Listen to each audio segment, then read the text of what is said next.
Enrique No. filled me in, but it was like, was it like people coming into the home or just in general? Just even in general, walking, but yes, coming into the home, strangers, other dogs. Okay. Is dog reactive? Yeah. Yeah? Yeah. Okay. I mean, Well, it depends on the dog. We just got a puppy, and he's been doing great with him. Okay. But yeah, he's not had very good experiences with dogs, but most of the time is them attacking him. Okay. But we're mostly concerned about people. Like, we can't invite anybody. And Okay. even, like, he attacked someone when I was just taking him out to go to the bathroom. They just ran into each other, and he attacked him, so. There was like punctures and stuff, or? No, he just grabbed his pant leg. Yeah. Okay. He didn't, like, Pretty much bite him? the couple times, he's done it a couple times. For the most part, he goes for clothing. He hasn't gone for skin. Okay. Yeah. Okay. So, what we'll do is you can go ahead and just place your muzzle and your food on a chair. Okay. Okay. And then just bring the muzzle, have it on hand. I'll help you. No, I'm sorry, you can leave it there. Oh, but like when okay. you come to do training and stuff, you can just have it on hand in case we need it. Okay. You happen to have your remote. Yes. Okay. And what's it currently set to? I don't have it on right now. Okay, so go ahead and turn it on. Is his collar turned on? Yep. It's at 25. Okay. I think. Wait, it has to be turned. How long do I turn it? Press it for? should Oh, it's start blinking now. blue. Okay. Yep. I thought it was supposed to be solid. Alrighty, so what we're gonna do first is we're gonna find his working level. So in the video I sent, I talk about connection, perception, and working, or I think I call it operating level. Now when we talk about level, it's not really a fixed number, it's like a range. Yeah. Okay. So go ahead and dip your collar down to 15. Oh, that's up. And if you land 14, 16, whatever, that's perfectly fine. Okay. And then when I say tap, you're gonna press the bumpy button on the side right there, okay? So you're gonna stand where you are, you're gonna just hold your leash short like you have it. And we're gonna look at Gordo and tap, tap, tap. Okay, no response, let's go to 20. Tap, tap. So right there, hold on a second. Tap, tap, tap. Okay, so that's what we would call like perception, where it's kind of like what's going on here. Let's go 25. And was this a number that you figured out yourself? Was that like his working number? Yeah, I tried it out, yeah. Okay, tap, tap, tap. Okay, 30, and you're gonna keep still, okay? So just hold and then keep the leash short like you have it, that's good. Tap. Wait a second. Tap. Tap. Okay, we're gonna start right there, okay? Okay. It could probably be a little bit higher, but we're gonna start at that 30. And your working range may change according to the environment, okay? So if you're outside and there's a lot of stimuli, if you're in a very quiet neighborhood, if you're in a setting where he's very familiar or comfortable with, or inside my facility, that number may change, okay? So when you're working with him, don't get tied to a number. You're always just adapting to the situation. Sorry, like a, maybe not, that was gonna sneeze. So this week I'll give you homework so that you have something you can practice every day. And then we're trying to figure out what's his kind of consistent range. Most dogs fall between 25 and 35, but we also get dogs that are like up in the 80 plus range, or dogs that are as low as 10 to 15, okay? Every dog's different, and I just kind of help you figure out what he's gonna need appropriate to him, okay? Questions so far about any of this stuff? No. Nope, okay. So I'm gonna demonstrate this exercise. The first thing that we're gonna cover today is the heel exercise. The reason why this is important is because it teaches him what the e-collar is, okay? Because he's not meant to have this on his neck. He's not meant to have his muscles contracted, okay? It's completely foreign to him. So we want to teach him the language of the e-collar so that when we use it for the behavioral stuff, he's not thinking it's some random thing, okay? So heel is super important for reactivity type stuff, for dog reactivity or human reactivity outside on the leash. Heel tends to fix 70 to 80% of problems. So we want to see what does heel itself resolve, and then that lets us know what's left over that we need to address, okay? So this exercise, there's 3 core directions that I'll give you. Turn, tap, and pull to the left, okay? So every time I say turn, I train traditionally on the left. Does that work for you? Yes. Yes, okay. So every time he passes you, I'm gonna say turn. When I say turn, you're gonna 180 turn to the right like this. He passes you, I say turn, 180 turn like this. He passes, turn, turn, 180 to the right like this, okay? You want to always keep your movement going like this. We don't want to come to a stop and turn and then go. You want to keep it fluid, okay? Okay. You also don't want to do a rounded turn because a lot of people will do this, a big wide round turn. You want to keep it very sharp, 180 to the immediate right, okay? The next thing I'm going to say is tap. Every time I say tap, that's one press of the button. So if I say tap, tap, tap, that's your rhythm. If I say tap, tap, tap, tap, tap, that would then be your rhythm, okay? We're going to take turn and tap, and we're going to combine them. So when he passes you, turn, tap, tap, tap. He's at your side, good. He passes, turn, tap, tap, tap.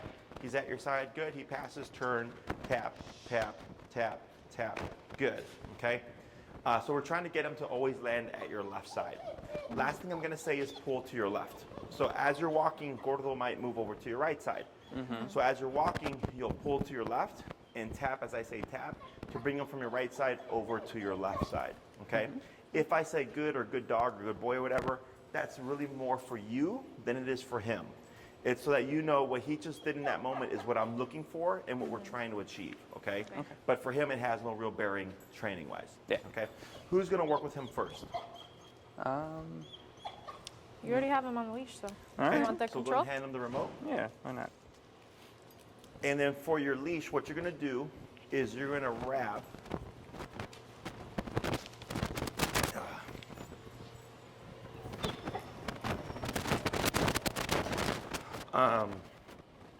handle Yep.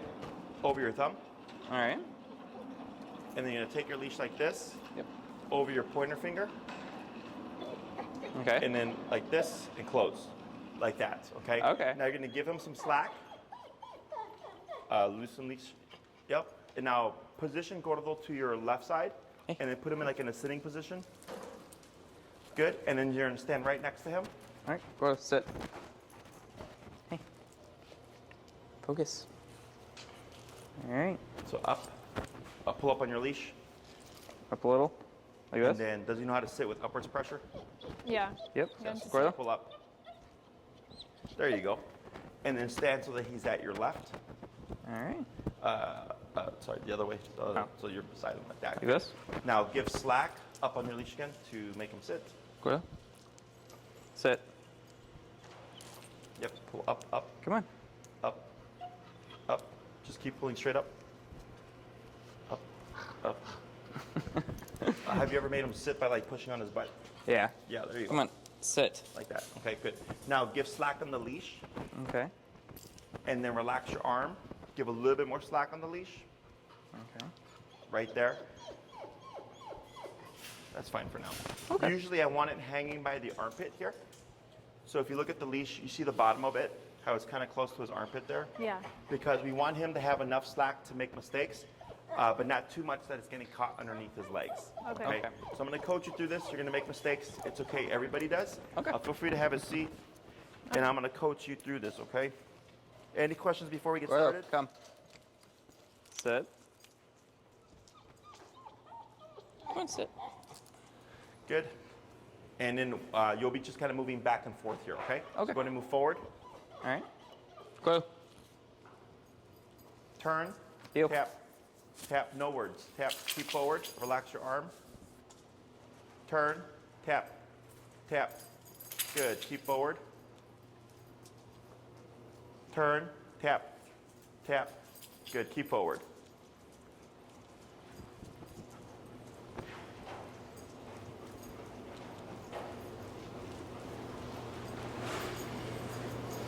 Good. Turn. Tap. Keep forward. Keep forward. Tap. Good. Keep forward. Tap. Tap. Good.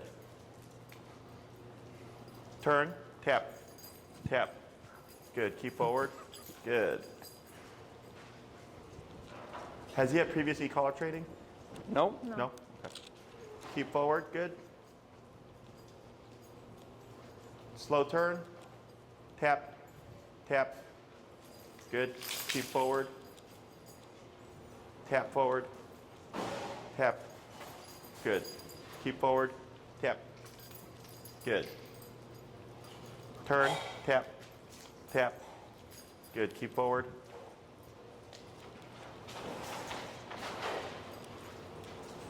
Keep forward, tap. Tap. Good, now slow turn. Good, forward, tap. Good.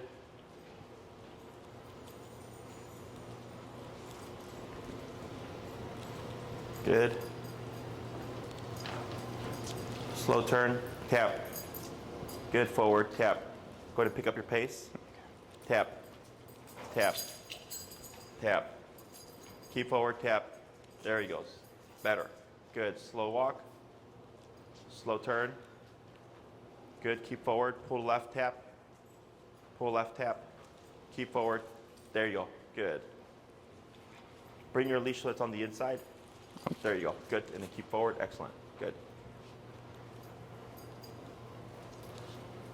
Keep forward, tap.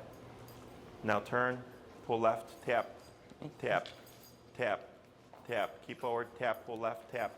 Tap. Good. Keep forward, tap. Tap. Good. Now relax. Keep forward, tap. Good. Pull left, tap. Tap. Good. Keep forward. Turn. Tap. Go ahead and bump your collar. You're at 35 right now? Yeah. Let's go 38. Okay. Forward.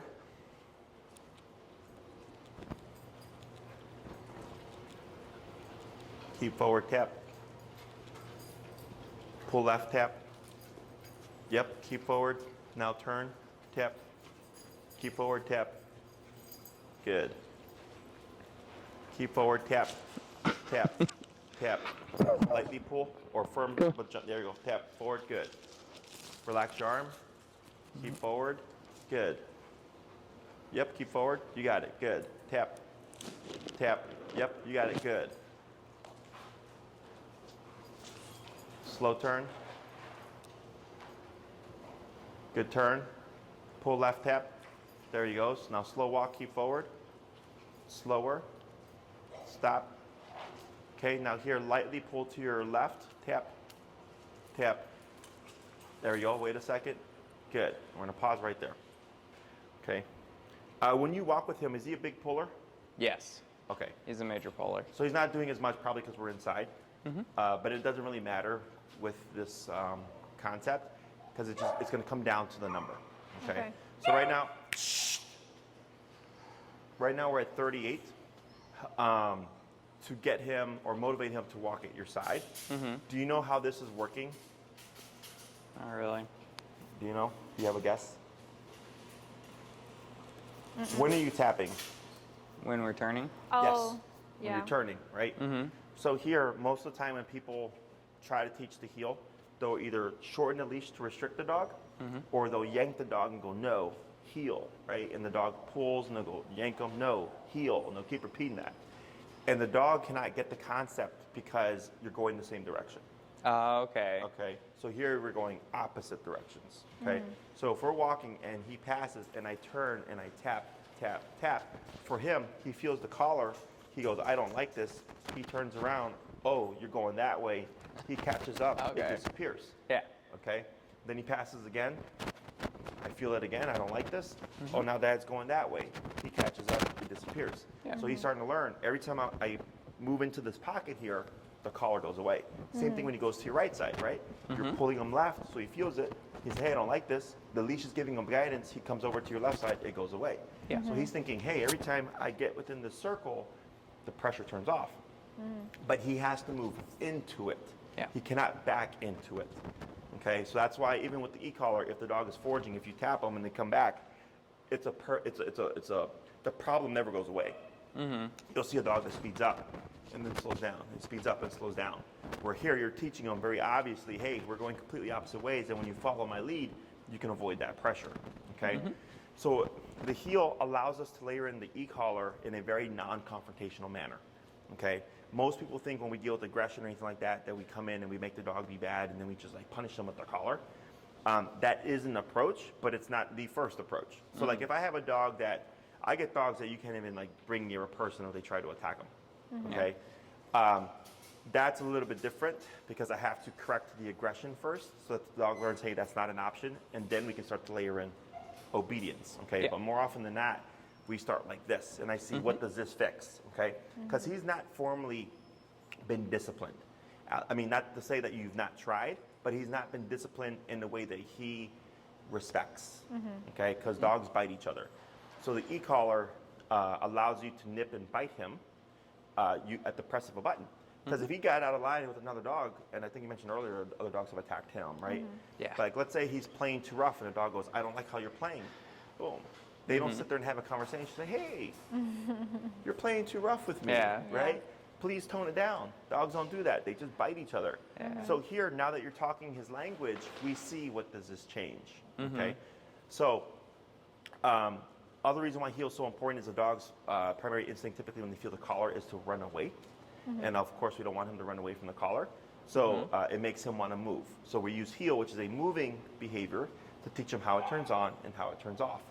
Plus, most people walk their dogs at least 3 times a day to go potty, 7 days a week. So this is something that you get to practice 3 times a day, 7 days a week, so that you're consistently and constantly exposing him to the collar so that he gets familiar with the conversation. Okay. Plus, for you as a handler, you're using it more, so it creates more familiarity with you and the tool. Okay. So heel is a very, very important tool in this whole process. Okay. Questions about this so far? No. Okay. So we're gonna do a little bit more, and then we'll talk a bit, and then we'll end up switching handlers. Okay. Was that Aspen? You just pop her in the kennel. Just pop her in the kennel for now. Yeah. Forward. All right.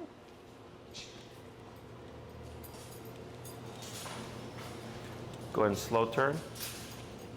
Forward. Good. Good. Pull left. Tap. Tap. Keep forward. There you go. Tap forward. Tap. Tap. Tap. Tap. Tap. Tap. Light pull forward. There you go. Good. Keep forward and relax. Good. Good. And slow turn. Good. Keep forward. Tap. Tap. Tap. Tap. Tap. Keep forward. Tap. Good. Attaboy. Good. Go ahead and bring that leash on the inside. So just like that. Perfect. And forward. Good. Tap. Tap. Tap. Tap. Good. Keep forward. Slow turn. Good. Forward. Tap. Tap. Tap. Good. Keep forward. Tap. Tap. Tap. Tap. Tap. Tap. Keep forward. Tap. Tap. Good.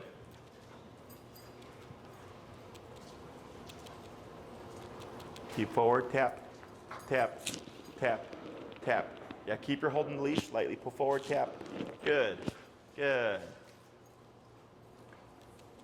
Go ahead and slow turn. Good turn. Keep forward. Good. Keep forward. Good. Tap. Tap. Good. We're 38, correct? Yep. Let's try 43. Okay. Forward. Good. Tap. Good. And then get ready for a turn. Good turn. Forward. Tap. Good. Tap. There he goes. A little bit better. Keep forward. Good.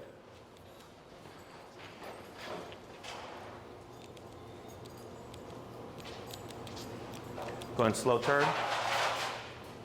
Turn. Keep forward. Tap.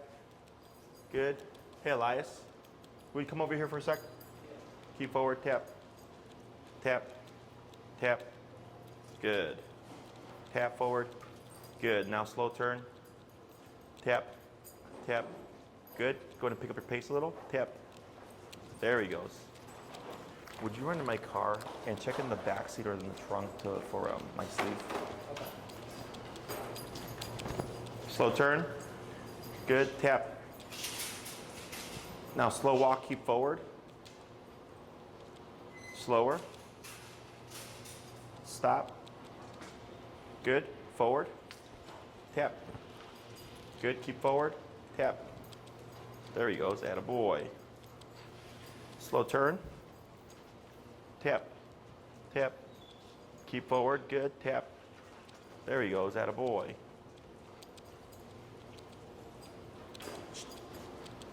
Keep forward. And when you come back this way, I'm going to have you kind of walk closer to Lynn to Okay. see if he tries to pull towards her, okay? All right. Keep forward. Yep, tap.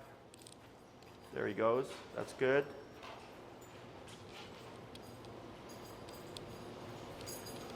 Keep forward. Tap, tap, tap, tap, tap. Good. Tap, tap, tap. Keep forward. Tap. You got it. Attaboy. Good. Go ahead and turn. Tap. Good. We're going to try that again, okay? Okay.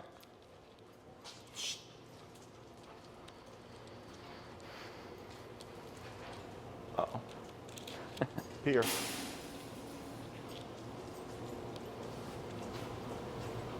Good. Slow turn. Oh, yeah, I'm supposed to go by London. There you go. Now slow walk, but keep forward. Yep, keep forward. Tap. Tap. There we go. Better. Tap. Good. Slow turn. Good. Forward. Thank you.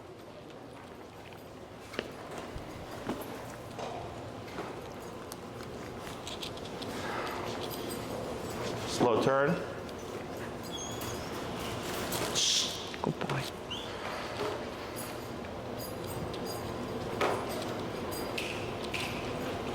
Keep forward. Tap. Right. Better. Slow turn. Yep. Good move. Go ahead and pick up your speed. All right, Gordo. Let's pick up our speed. Now slow. Slow turn. Good. Keep forward. And here you can just keep straight how you are. Tap forward. Now slow walk. Slower and stop. Right there. Okay. What did you see there? He was following more. Yep. He stopped with him. He did stop. Yep. How was He he able to stop with you? He just flopped Slowed down. down. Yes. Because He you did slowed what? down. I slowed down. Yes. Okay. Because I was going slow, slower, stop. Okay. What else did you see? When he went to Lynn, went over for his The first one was the hardest, right? Yeah. Yeah. And then the next one was easier. The next one was easier, right? Yep. So here, what I'm wanting to see is when he feels a tap, is that he's coming to this left side. Okay. We bumped it to 43, and I said a couple times like now he's getting it, or something like that. And what I meant was that he was speeding up to run to your leg. Okay. Because in the Yeah. beginning, I think the beginning of the second part that you just did, he was doing a lot of this, right? Yeah. When we see the resistance, we tend to want to go back and reset or stop, right? And if you do that, what does he learn? If he does that, you'll stop. Correct, right? So that's part of the problem. Because if he does that, he technically just controlled the situation, and it doesn't seem like much, right? But he was just like, I don't want to do this. And we go, okay, right? Yeah. So then he's like, I don't like this person being close to me, right? I don't like that dog walking in front of me, right? We start to get other things, other decisions. So you have to work him through that. Yeah. So he thinks, okay, I don't want to do this, and you just kept the pressure on, and eventually he popped forward, and each time it got easier and easier and easier, and then once we hit 43, it was even easier, right? Yeah. So I'm trying to find a number that makes Gordo respond like this, Yeah. okay? So that's why that working number is so important, because if we were at the connection or perception level where he was like kind of barely caring about it, we would still be like going through all this, okay? So the working number is a number that he wants to feel less of. Yeah. It's high enough that it's concerning, but low enough that he's not like yipping and yelping. Yeah. Okay, and that's like the rule that I go by. If they're yelping, you're probably too high. If they're not listening, you're probably too low. You want somewhere in the middle. Okay. So if it's not concerning, it's not important. If it's not important, he's not going to do it. Okay. So again, that's why that working number, especially when applied to behavior, is going to be so important, because that's what's going to make him second guess things. Like, do I really want to do this? Yeah. Okay. Because he's going to be aware of that consequence. So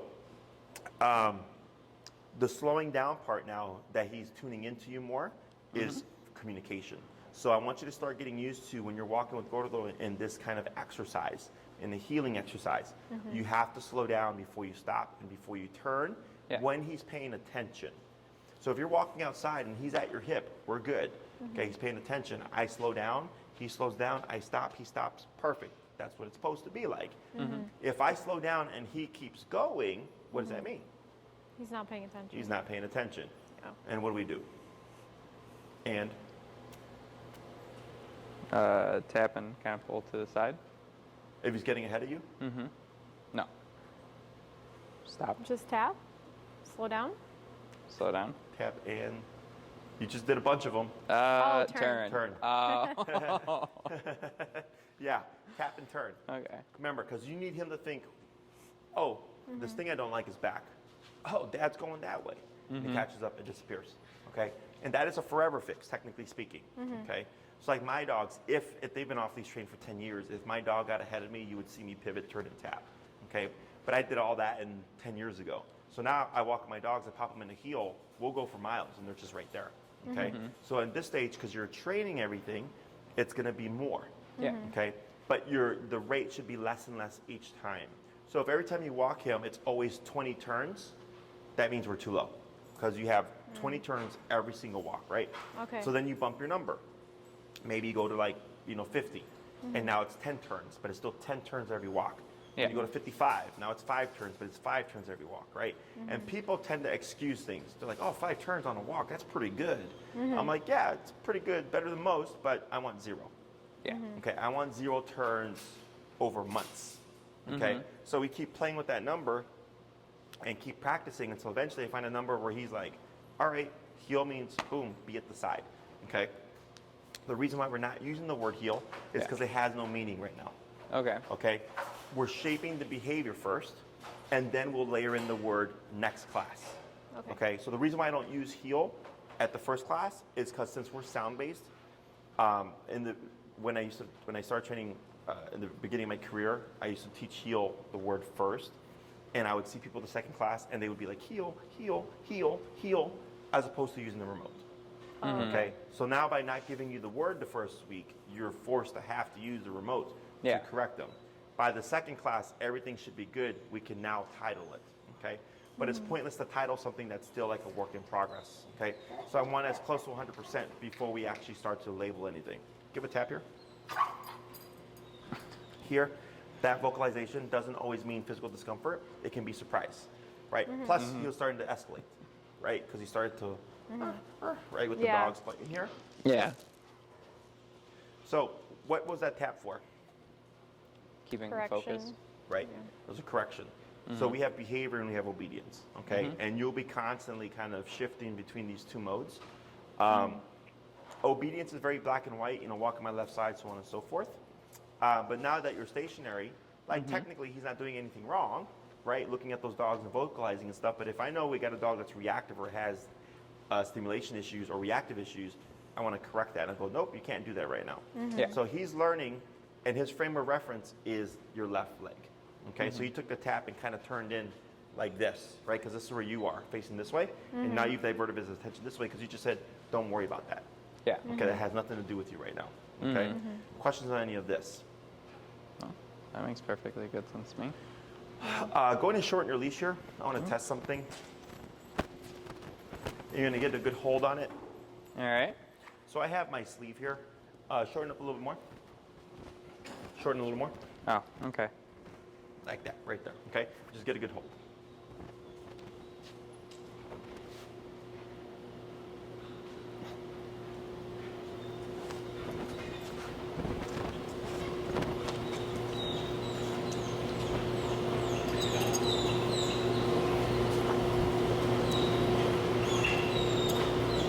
Okay. So, would you expect to see something typically? Honestly, Oh, we'd somebody tried to pet try him? to pet. He'd Yeah. probably try to nip. Okay. Why did we not see anything here? I don't know. I'm not I sure. really don't. How does he seem to you right now? Focused. What else? Uh,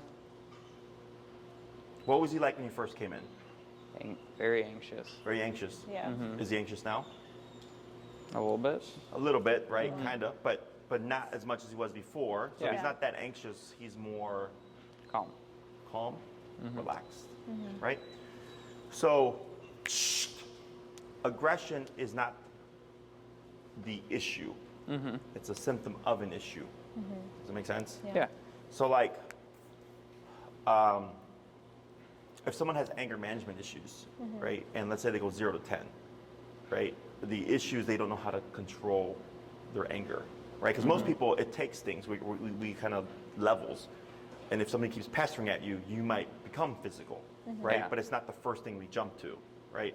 For some dogs, there's some dogs that are like that. They have anger management issues, and they jump to aggression for everything, right?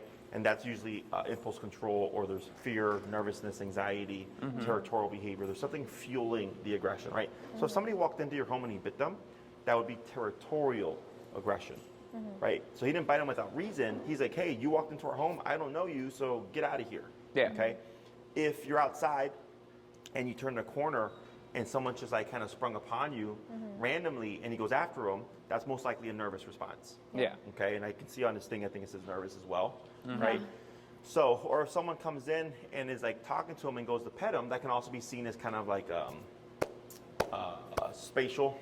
He doesn't like anybody within his personal space, which is technically fine, right? Like, would you like a random person in your personal space? No. But you could tell him back off, right? Before you became physical. Can he say back off? No. He might growl or something, right? But if it happens abruptly, or if they're completely bypassing him, he's going to think, back away, right? That's just, he's looking suspicious. I think he's going to pee. Welcome to dog daycare. And then the pooper back there. They're keeping you busy. Yeah. Okay, so it's coming from somewhere. So here, this is the purpose of the heel. This isn't so that random people can just come up and pet him. Right. This is to show you that he's most likely escalating to that because he's already stressed as it is. He goes out to the world already at a 3 to 4 of stress. So when you add in something coming into his personal space or something happening abruptly or whatever, he's just escalating from that 3 to 4. We always want dogs to be 0, 1. Okay, so I have another case right now. It's a black lab, and the first time I met her, the dog was like shrieking and barking all over the place, and it was just overstimulation. He just was on 11. We did some of this, and by the end of class, he was just standing there calm, and I just saw her earlier today, and he showed up calm.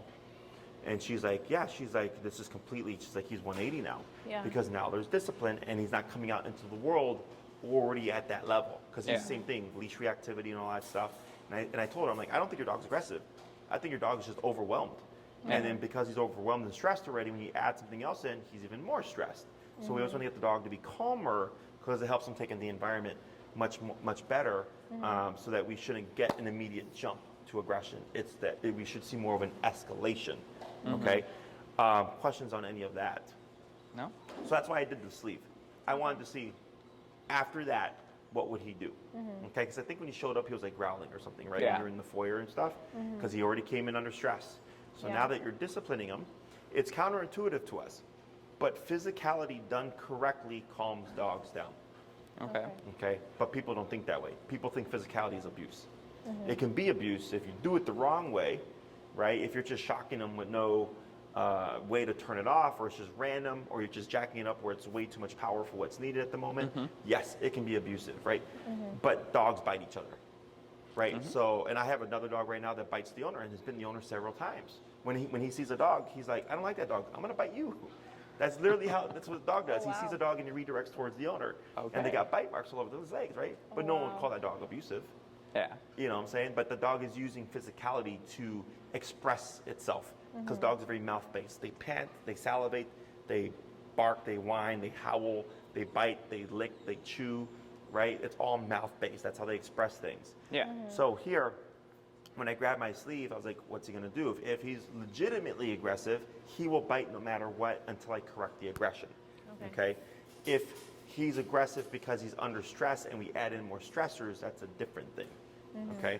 So this is why I don't use the word, oh, your dog's aggressive. Yeah. Because it's not, it makes it seem like it's a characteristic that your dog has, whereas everyone and everything is capable of becoming aggressive. It's just a matter of, are they put under the kind of in the context where they feel they need to be. Yeah. Okay. Questions about any of this? That makes sense because like I thought he was aggressive because it was like literally everyone. Like we couldn't introduce him to anybody, even taking him outside, anybody that was walking by, especially if they like try to talk to us, like complimenting, oh, your dog looks cute or whatever. He would growl at them or like try to lunge at him. Yep. Yeah, and he would like try to lunge at them. So it was just like nobody could like even like talk to us from afar without him being like. Yes, because he's already coming out in this state. Yeah. So when you bring it, like right now, he's been fine, and then I laughed, and that's why he growled. Okay. Because my energy went up. Yeah. Oh, Okay, because this whole time my energy's been passive, right? So I'm just talking like this, but ha ha ha ha, and then he, right? Right. But right there, that was fine, because you just corrected him, because he went to 1-2, and you said, nope, cut the crap, and he goes, okay, back down to 0. Okay. So, does this mean random people can pet him? No. Yeah. But if we're going to introduce them to like people that matter, like friends and family that come into the home, that's more realistic because those are people he would see on a repeated basis. Yeah. Okay. Now I cannot make your dog social.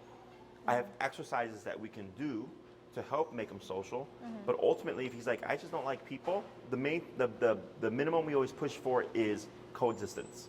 Yeah. I know you don't like this person coming into our house, but mind your business. And he's like, all right, fine. He's like, I'm gonna just be over here, but I'm not gonna interact with them, and then I want them interacting with me. And I go, that's fine. Just coexist, okay? Because like no one likes everyone and everything they meet, Right. Yeah. right? That's fair. Except as humans, we know better than to like just like see someone like, I don't like you. We're in a fight, right? Like it's not something that we do unless like you're a bully type person, right? So it's the same thing for the dog, but dogs are more primal.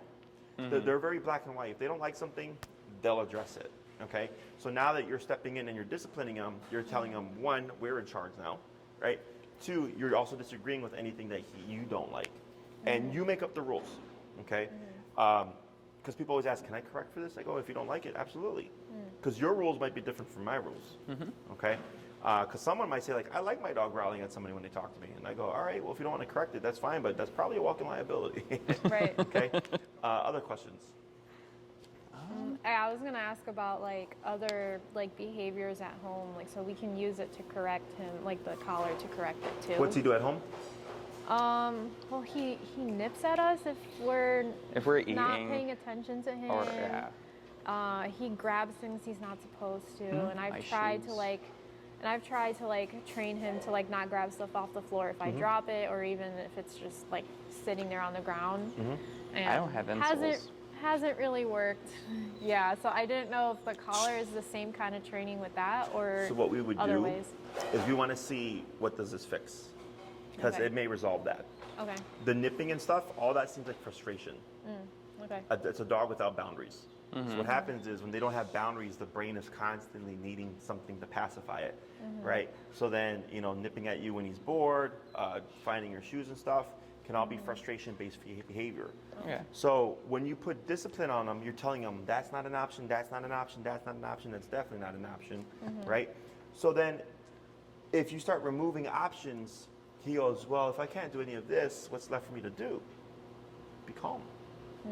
Okay, so like if we take kids at school, right, before the bell rings, probably loud, right? You're talking to your friends, shuffling desks and all that stuff, whatever, goofing around.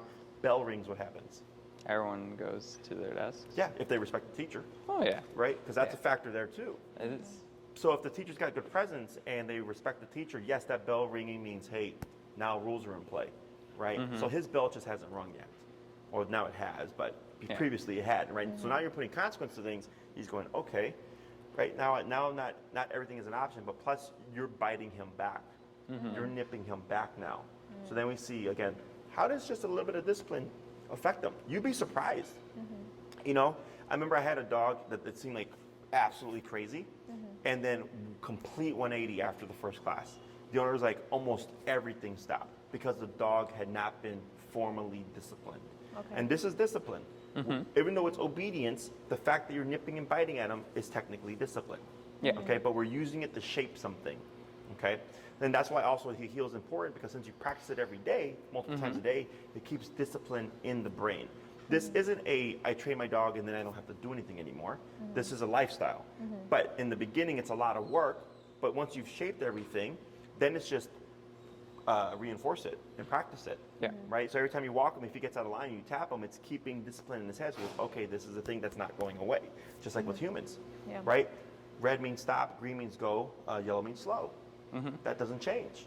Right? Those are the rules. So same thing for this guy. Once you get these rules in play, it's a forever thing, but you're the reinforcers. Okay? Other questions?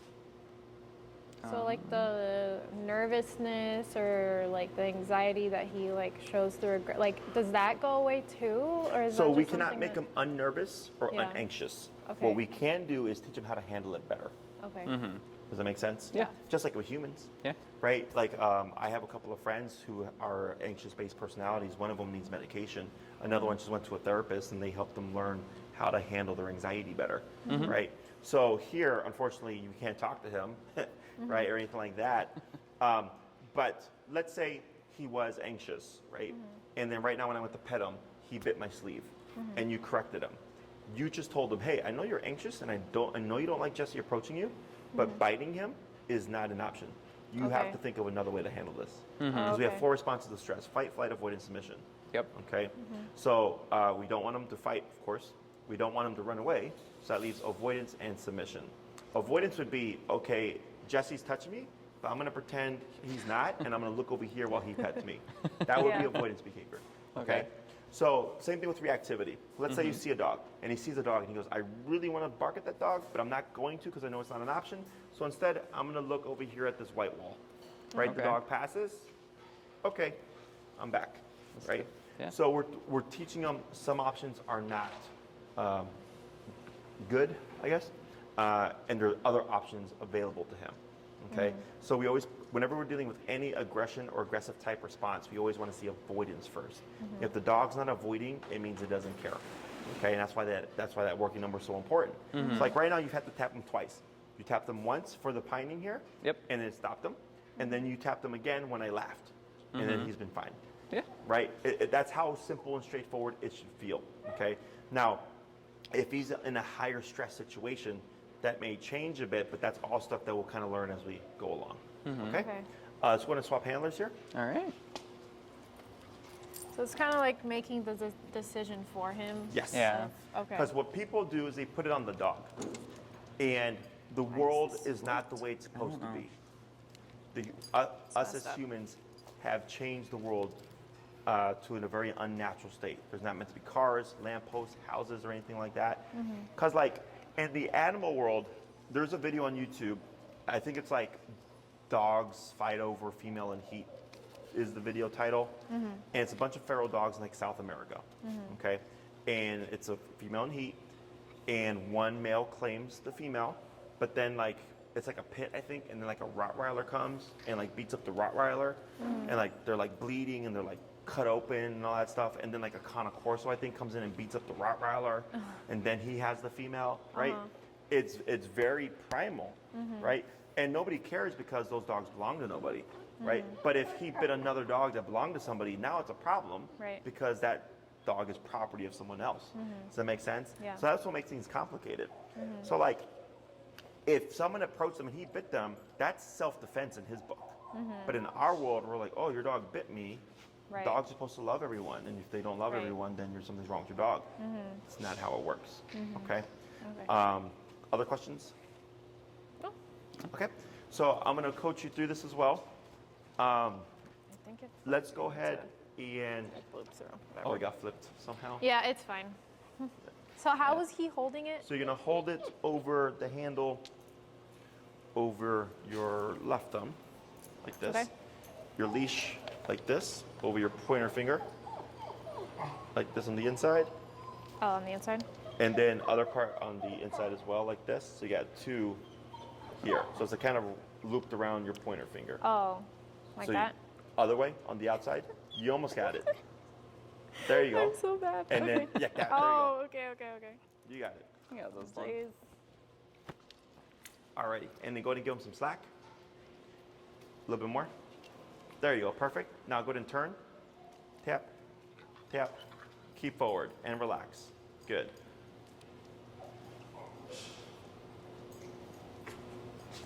Go ahead and slow turn.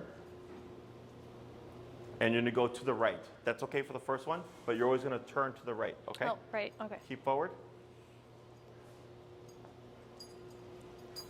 Keep forward, tap, tap. There you go. So you see how you kind of tap, tap, tap. There he goes. Now, there he is. Now slow turn. Good turn. Good forward. Good. So what I want to see him is when he feels the tap is to move towards your left leg, not away. Okay. Good, tap, tap, tap. Get ready for a slow turn. Good turn, tap, tap. There he goes. Better. Keep forward, tap, tap, tap, tap, tap. Keep forward, tap, tap, tap. You got it, tap, tap. Good. Now slow turn. Good. Keep forward, keep relaxed. Good. There he goes. Excuse me. Excuse me. Good. Slow turn. Yep, good. Now here, kind of walk closer to Danny. Good. Keep straight. Keep forward. Tap, tap, tap, tap. Good. Keep forward. Tap, tap. Good. Now slow turn. Good turn. Keep forward. Good. Go ahead and speed up.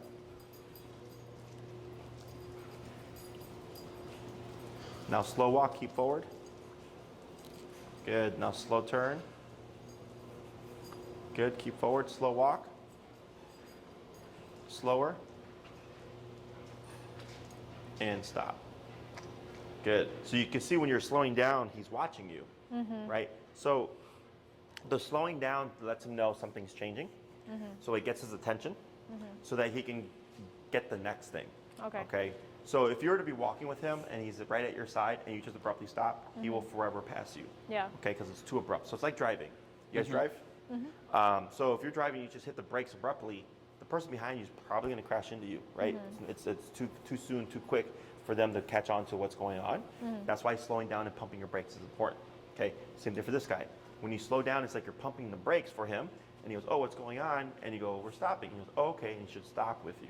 Okay. Same thing for those turns. For us, we slow down, we put our blinkers on, let other people know something's changing. They can adjust to us so that we can avoid a collision. So same thing for this guy. We're not necessarily going to crash, but if you don't cue to him what's going on, he will forever like pass you because when you stop, it's too abrupt, or if you turn, he's going to keep going because it's too abrupt. Okay. This week, whenever you're turning, for the most part, you'll always turn to the right. You can turn left when you need to, but anytime he gets ahead of you, it'll always be that abrupt turn going the opposite way paired with the tap. Okay? Questions on any of this?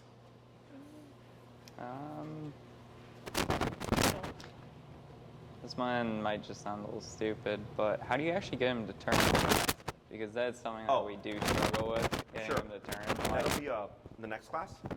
So this class, all we're worried about is teaching Gordo to follow you, to pay attention to you. And then when he doesn't pay attention, things happen, right? So if he's walking too far to the left of here, you can tap him. You would just keep straight because we want to bring him into your side. But anytime he passes you, you'll always go the opposite way, okay? So, other questions? No. So dogs are better in smaller chunks. So 3 20-minute walks a day is best. Because so every time you were working with him and stopping, he's processing everything that just happened. Okay, he's going, okay, why was it being tapped and all that stuff? And that's why each time he was kind of getting better and better.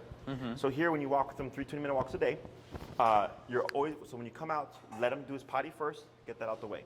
Once that's done, make sure everything's been turned on. You're gonna find your working number. You're gonna start from 15, okay? And I have my 3-tap rule. So at 15, tap, tap, tap, no response, I bump at 5, I go to 20. Tap, tap, tap, no response, 25. Tap, tap, tap, 30. And I keep doing that until you see Gordo give you a response. He'd most likely move towards you or something, okay? Because that's what he's learned today. Tap means to come towards the left leg. So once you see that, okay, I'm at 30, you're gonna start at 30 now. Now, once you begin to walk, every turn and tap is 1 correction, and then I have a 3 correction rule. So if I start at 30 and I start walking and he passes or he's pulling, it's turn and tap, and he pulls again, turn and tap, he pulls again, it's turn and tap, and he's still pulling. I reset my count, I bump up 5 levels, I'm at 35, and I start again. Turn and tap, turn and tap, turn and tap. That's now 3 corrections. He's still pulling. I bump it 5 levels, go to 40, reset my count. And you keep repeating that, okay? Eventually, once you hit the right number, he's gonna be here, and you're gonna be walking for blocks, no problem. Okay, it's super night and day. Because he already has an idea of the concept. It's just a matter of, is it important enough in the setting for him to do it, okay? So that's why we find the working level first, or the starting working level, 30, whatever, and then every turn and tap is 1 correction. But at 3, it means it's not working, we bump it, okay? Let's say you end at 60, and at 60, he's perfect for the rest of that walk. The next walk during the day, the next walk in the day, start at 15, work your way up, right? You start your walk, and at the end of the walk, you end at 60 again.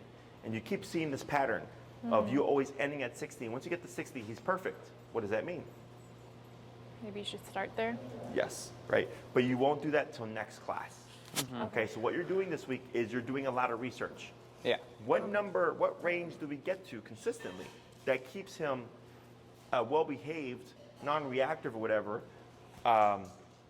with very little effort, right? So then when you come back, I'll ask you, like, where do you usually start at? Oh, 30. Where do you usually end at? 55. And he's perfect at 55. Start at 55 now. Okay. But what happens is the more you expose him to this, the more sensitive he becomes. So like the first 2 or 3 days, it could be 60. And then after that, you notice it dip down to 45. Okay. So we're trying to find consistency. So that's why we always kind of reset every single time. Because we want to make sure that we're doing all the research and like knowing for sure, like, yeah, we started at 15, but we always end at this range. So we know that's the number, okay? The number to correct his obedience and his behavior may be 2 different numbers. Right now, we're finding for the most part the obedience number. We did correct him a couple times for behavior with the dogs playing and then me laughing. But that might be because we're in a controlled context. Outside is a much different thing, okay? So, and you said dog reactivity, right? Yeah. Yep, okay. Lunging and barking type stuff? Yeah. Okay, so what you're gonna do is, with your leash here, I'm gonna have you take up the slack. So you're gonna shorten it. And you're gonna pull straight up. Give a tap here. Tap. Tap. Tap. Tap. Tap. Try this. You're gonna grab with your right hand here and then press with your left hand down like this.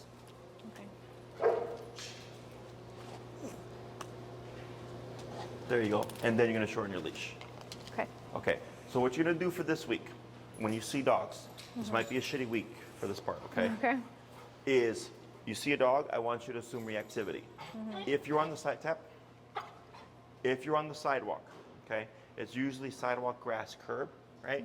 Is you would step over to the curb facing in, put him in that sitting position, and then shorten your leash. Okay. The reason for this is, if he were to try to lunge, he doesn't have much slack.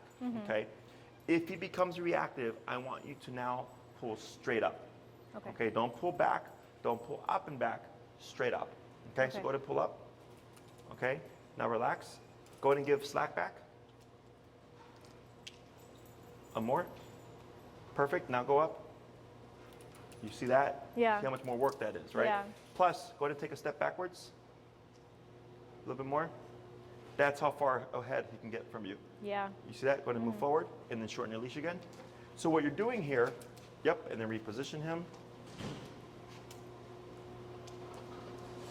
You might, yep, there you go. Excellent. And then back to the short leash. Perfect. Is what you're doing here by stepping aside and shortening leash and stuff is you're putting yourself at an advantage, you're putting them at a disadvantage. Okay? Because and trainers will tell you, oh, don't make your dog sit when they see a dog if they're reactive because it's too stressful. Like, well, it's stressful already. That's why the dog's being reactive, right? But this, trying to control a dog while you're moving is much more difficult. Right. And crossing the streets really just doesn't help him, okay? So if you're wanting, you can do a couple of things here. One, you can focus on the obedience like we did today. And then when you see a dog, you can just cross the street for now. Or if you want to just start spearheading this stuff, okay?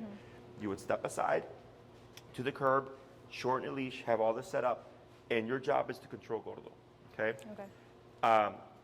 Don't get tunnel vision, because sometimes people are so focused on their dog that they don't see this person. The person might be bringing their dog over to you thinking that you stepped aside so they could say hi, okay? Yeah. Yes, it happens. Oh, So here you're watching him, you're checking in with the person. If it looks like they want to say hi, oh, we're training right now, he's not friendly, okay? And I've even told people, like, shorten your leash, pull your dog, all that stuff, because people have been dumb. So you're watching him, and if you start to see him perk up, right, like this, that's where we would correct. We wouldn't wait for the lunging and barking, which is what most people do. They wait for the dog to be at their worst. When you correct when he's just starting to peak, it's much easier to shut him down, okay? So if he's getting to 2 or 3 and you tap him and he just takes the correction, he's like, sorry, and the dog passes, perfect, okay? Or he'll turn around, and usually here is where dogs, so like this is the range where they start to become reactive. This is the range where they're definitely most likely going to be reactive, right in front of them, okay? So if he's good with all this, and then boom, right here, he blows up, you pull straight up, and if you want, you can give a couple taps on the collar to see if it shuts him down, okay? If he's still being reactive, and you're tapping at, what's the number? It's at 41 right now. 41. What does that tell us? He needs to go higher. He needs to go higher, right? So I go, okay, 41 didn't work this time. So next time I see a dog, I'm going to be at 45. Right, so I step aside, I bump at the 45, he becomes reactive, I pull up, I tap a couple times, he's still being reactive, okay, 45 didn't work. The next time I see a dog, I'm gonna be at 50. And you just kind of keep, every time he fails, you increment, you just go up, right? Until eventually, maybe you hit 70, and he blows up, tap, boom, just shuts up. And the dog walks by, no problem. I go, oh, 70, right? Okay. Next time I see a dog, I step aside, and I'm already at 70. He doesn't react. Pull him out, he probably wants some water. Looks like he's tired. For Marvin. He sees the dog, he doesn't react. I go, great. The 70 correction not only stopped it last time, but deterred him this time. And that's what we're trying to see. Aversives are meant to stop and deter something. You ever touch a hot stove? Yep. Yeah. Would you do it again? No. Right? So that stopped and deterred you from doing it again, right? So that's the purpose of a consequence, okay? But we're not gonna just assume, oh, he's being reactive, so we're gonna go to 100. You're doing your work. Okay, every time he's reactive and you tap him, if he keeps being reactive, I go, okay, 40 didn't work, 50 didn't work, so on and so forth. Eventually I hit that number, and you're like, wow, it stopped him in one hit. So the next time I see a dog, oh, he didn't blow up this time. Another dog, oh, he didn't blow up. The 4th dog, he blows up, tap, boom, shuts it down. And then you see 10 other dogs, he doesn't blow up.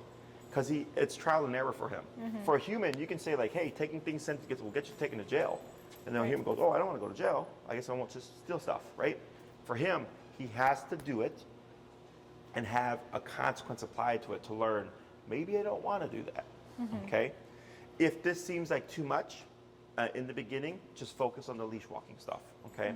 When you have nice open space and you have a clear sidewalk and you know there's no dogs behind fences or there's nobody on your path, you use your slack leash, okay? The leash that we use for the class, giving them slack so that if he's walking with you and he's staying at your side, you know, okay, great, he's walking with me because he's learning the concept. If you keep your leash like that, it doesn't allow him to make error, right? This is only when we anticipate he might become reactive, because this gives you much more leverage, okay? Once all this passes, back to the slack leash, back to walking again. If you're correcting him for the reactivity and you feel like it's making him worse, stop what you're doing.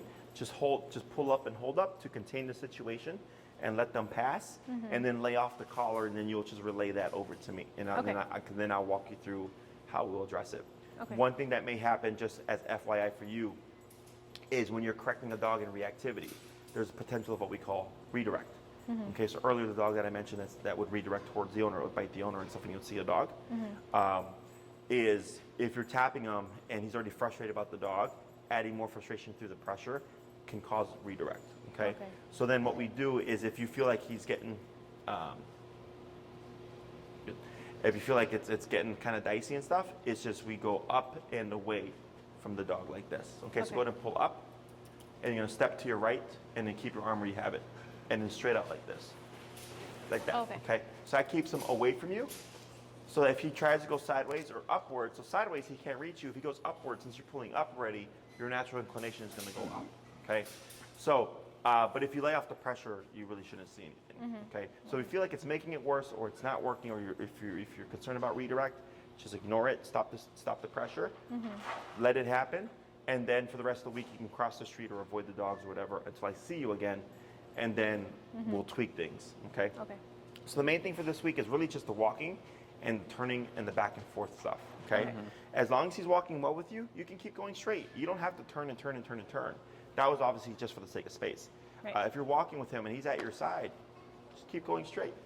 And so remember to slow down before you're going to stop, and slow down before you're going to turn.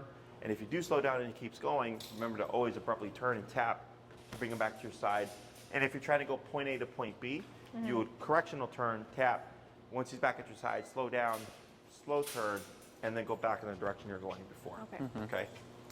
Questions? By our side means what? Like too far forward is like his head's already in front of us. So or? here, where he's at right now is the perfect position. Yeah. Okay. His right shoulder parallel to your left leg. Okay. That is your visual. Okay. Anything farther than that is technically forging, even if it's an inch. Okay. We give dogs a foot.